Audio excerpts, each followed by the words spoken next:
तो क्या वाकई भारत ने एक फैसले से इतना बड़ा बदलाव संभव हो गया? ये बात सुनने में जितनी चौंकाने वाली लगती है उतनी ही दिलचस्प भी है। दरअसल पिछले कई महीनों से भारत और फ्रांस के बीच 114 राफेल फाइटर जेट को लेकर बातचीत अटकी हुई थी। फ्रांस इन जेट की कीमत ज्यादा रखना चाहता था, साथ ही सोर्स कोड देने से भी बच रहा था। इसके अलावा भारत चाहता था कि इन फाइटर जेट्स का उत्पादन देश में ही हो, लेकिन फ्रांस इस शर्त पर भी आसानी से तैयार नहीं था। लेकिन हाल ही में हालात तेजी से बदले हैं। रिपोर्ट्स के मुताबिक भारत की रणनीति के बाद फ्रांस को अपनी शर्तों पर नरमी दिखानी पड़ी। अब सोर्स कोड देने की बात सामने आ रही है और राफेल का निर्माण भारत में करने का रास्ता भी खुल सकता है। इस बीच फ्रांस के राष्ट्रपति की भारत यात्रा की खबरें भी आई हैं, जिससे संकेत मिलता है कि दोनों देशों के बीच इस डील को लेकर बड़े स्तर पर बातचीत हुई है। इतना ही नहीं, कुछ रिपोर्ट्स में ये भी दावा किया जा रहा है कि 114 राफेल के अलावा अन्य 1-2 विमानों पर भी चर्चा चल रही है। अब सवाल ये है कि फ्रांस जो पहले सख्त शर्तें रख रहा था, आखिर क्यों झुका है?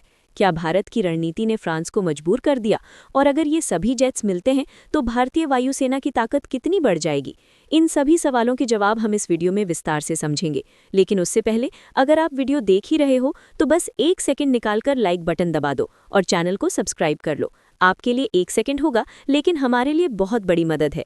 दरअसल पिछले कुछ सालों में भारत ने जिस तरह से अपनी डिफेंस पावर बढ़ाई है, उसने दुनिया के कई बड़े देशों को चौंका दिया है। आज भारत सिर्फ बातें नहीं करता, बल्कि सीधे गेम बदलने वाले फैसले ले रहा है। अब देखो, फ्रांस के साथ 114 राफेल फाइटर जेट की डील सिर्फ विमान खरीदने की बात नहीं है। भारत चाहता है कि ये जेट यहीं बने, टेक्नोलॉजी मिले और भविष्य में किसी पर निर्भर ना रहना पड़े। यही वजह है कि ये डील इतनी बड़ी और इतनी सेंसिटिव बन गई है। और मज़ेदार बात यह है कि इस डील पर सिर्फ फ्रांस ही नज़र नहीं है। चीन, अमेरिका और कई दूसरे देश भी देख रहे हैं कि भारत आखिर कितना आगे जाने वाला है। लेकिन एक सच्चाई ये भी है कि भारत के पास जो पुराने फाइटर जेट हैं वो अब अपनी उम्र पूरी कर चुके हैं। उन्हें इसलिए भारत को नए मीडियम रेंज के मल्टी रोल फाइटर एयरक्राफ्ट की सख्त ज़रूरत है। और जब कोई देश 114 फाइटर जेट एक साथ खरीदने वाला हो तो दुनिया की टॉप डिफेंस कंपनियां लाइन में खड़ी हो जाती हैं। इस रेस में एक बड़ा नाम है फ्रांस की सर्फ एविएशन, जो राफेल फाइटर जेट बनाती है और भारत को पहले भी अपना ऑफर दे चुकी है। और इस रेस में सिर्फ फ्रांस ही नहीं था, अमेरिका की 2 दिग्गज डिफेंस कंपनियां बोइंग और लॉकहीड मार्टिन भी पूरी ताकत से भारत को अपने जाल में फंसाने की कोशिश कर रही थी। बोइंग ने अपना सुपर हॉर्नेट ऑफर किया और लॉकहीड मार्टिन ने तो सीधे F-35 का ऑफर रख दिया, जो कि 5th जनरेशन का सबसे एडवांस्ड फाइटर जेट माना जाता है।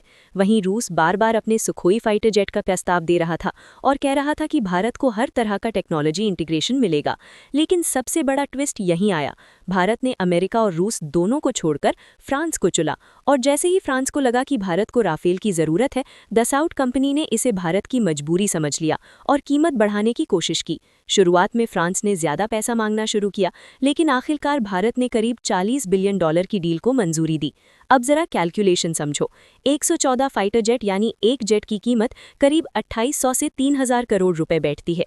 सुनने में ये कीमत बहुत ज़्यादा लगती है और सच भी है, लेकिन असली गेम यहाँ शुरू होता है। भारत सिर्फ फाइटर जेट नहीं खरीद रहा था, भारत टेक्नोलॉजी, सोर्स कोड और लोकल प्रोडक्शन का कंट्रोल चाहता था। और यही वो चीज़ थी जिसकी फ्रांस ने कभी कल्पना भी नहीं की थी। देखो, जब अमेरिका की दिग्गज कंपनियां बोइंग और लॉकहीड मार्टिन भारत के सामने अपने super advanced F-35 fighter jet का ऑफर रख रही थीं और रूस बार बार सुखोई देने की पेशकश कर रहा था, तब भारत के पास 3 सुपर पावर ऑप्शन थे। लेकिन इंडिया ने एक चौंकाने वाला फैसला लिया। अमेरिका और रूस दोनों को छोड़कर सिर्फ फ्रांस को चुना। अब फ्रांस को लगा कि भारत मजबूरी में राफेल ले रहा है, तो उसने शुरुआत में भारी कीमत ठोकने की कोशिश की। लेकिन भारत कोई कमजोर ग्राहक नहीं था। आखिरकार करीब $40 बिलियन की डील फाइनल हुई, जिसमें सीधे 114 फाइटर जेट्स शामिल थे। अगर कैलकुलेशन करें तो एक राफेल की कीमत करीब 2800 से 3500 करोड़ रुपए पड़ती है, जो सुनने में बहुत ज्यादा लगती है। लेकिन असली गेम प्लान यहाँ शुरू होता है। भारत ने पहले ही तय कर लिया था, ये डील फ्रांस की शर्तों पर नहीं, भारत की शर्तों पर होगी। भारत की पहली बड़ी शर्त, भारत ने साफ कहा, ज्यादा तो राफेल भारत में ही बनेंगे, क्योंकि विदेशी देश में फाइटर जेट जैसी हाईटेक मशीन बनाना आसान नहीं होता। नई फैक्ट्री, नई सप्लाई चेन और लोकल कंपनियों को जोड़ना, ये सब बहुत बड़ी चुनौती होती है। फिर भी फ्रांस को झुकना पड़ा। प्लान ये बना कि पहले 18 राफेल सीधे फ्रांस से आएंगे और बाकी 96 जेट्स भारत में ही बनाए जाएंगे। दूसरी शर्त, असली आत्मनिर्भरता। भारत ने सिर्फ फैक्ट्री ही नहीं मांगी, बल्कि कहा कि कम से कम 60% पार्ट्स भारत के होने चाहिए।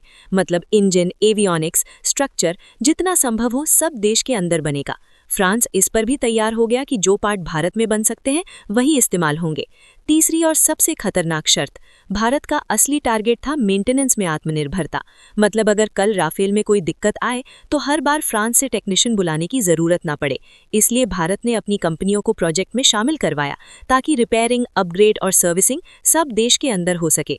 शुरुआत में फ्रांस इस पूरे मामले पर थोड़ा टालमटोल कर रहा था। वजह भी सीधी थी, अगर भारतीय कंपनियों को इस प्रोजेक्ट से बाहर रखा जाता और सारी जिम्मेदारी सिर्फ फ्रांसीसी कंपनियों के पास रहती तो आगे चलकर मेंटेनेंस और सपोर्ट से लगातार पैसा फ्रांस को मिलता रहता। लेकिन अब गेम बदल चुका है। लोकल एएमएस, एएमई और इंडियन डिफेंस इंडस्ट्री को शामिल करने पर आखिरकार सहमति बन गई है। मतलब अब भारत सिर्फ ग्राहक नहीं रहेगा, सिस्टम का हिस्सा बनेगा। अब सबसे दिलचस्प पॉइंट पर आते हैं। राफेल में जो इंजन इस्तेमाल होता है वो है AMS T8। इस इंजन को बनाने वाली फ्रांस की मशहूर कंपनी है सावन। और बड़ी खबर यह है कि सावन अब भारत में ही इंजन मैन्युफैक्चर करने के लिए तैयार हो गई है। सिर्फ असेंबली नहीं, बल्कि काफ़ी हद तक टेक्नोलॉजी भी इंडियन मैन्युफैक्चरर्स को सीखने को मिलेगी। अब असली गेम चेंजर अपडेट्स पर आते हैं। राफेल के स्पेक्ट्रा और इलेक्ट्रॉनिक सिस्टम का कोड भारत को दिए जाने पर भी सहमति बन चुकी है। यानी भारत जब चाहे अपनी खुद की अस्त्रा या रुद्रम जैसी मिसाइल इसमें लगा भी सकता है और हटा भी सकता है। फ्रांस की मिसाइल पर पूरी तरह से डिपेंड रहने की मजबूरी नहीं रहेगी। अब सवाल आता है डिलीवरी कब। भारत और फ्रांस के बीच 114 राफेल फाइटर जेट को लेकर डील को सैद्धांतिक मंजूरी मिल चुकी है, लेकिन अभी फाइनल साइन नहीं हुआ। अगर इसी साल कॉन्ट्रैक्ट साइन होता है तो पहला राफेल 2028 से 29 के आसपास भारतीय वायुसेना को मिल सकता है। पूरा बेड़ा 2032 से 33 तक आने की उम्मीद है। जहां तक 31 राफेल वाली खबर है वो भारतीय नौसेना के लिए राफेल मरीन वर्जन को लेकर है, जो एयरक्राफ्ट कैरियर से ऑपरेट करेंगे। लेकिन इस पर अभी आधिकारिक पुष्टि नहीं हुई है, बात भी जारी है। तो कुल मिलाकर तस्वीर साफ है।